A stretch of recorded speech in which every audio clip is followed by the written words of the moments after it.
Hey guys, this is Corey with Homegrown Real Estate. Today I want to tell you the difference between due diligence and earnest money. This is something my clients ask me all the time. It's on the offer to purchase. It says purchase price, due diligence, earnest money.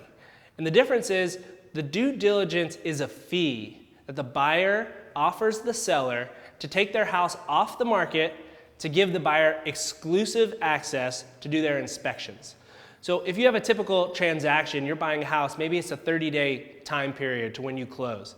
Maybe 3 weeks of that, you have what's known as a due diligence period. And that's the buyer's opportunity to really inspect the house, find out what's going on, and possibly renegotiate with the seller based on what's found out in those inspections. But that's something that the buyer has to pay for.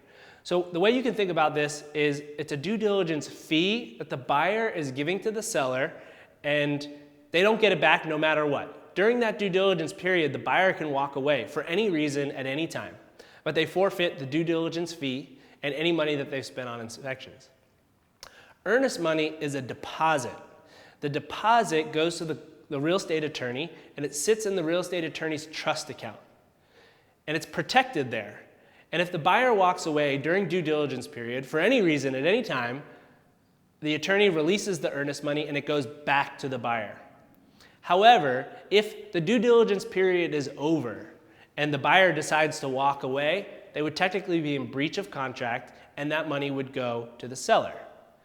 Now, what's important to know about due diligence and earnest money is that they are both credited to the purchase price. They are not in addition to. People ask me that all the time. Oh, if I'm spending $200,000 and then it's an extra $1,000 for due diligence and an extra $2,000 for earnest. No. It comes off of the purchase price. So $200,000 minus your due diligence minus your earnest money is the total amount that you have to pay at closing. So I hope that's helpful. It's the difference between due diligence and earnest money. One of the most commonly asked questions when people say, how the heck do I buy a house?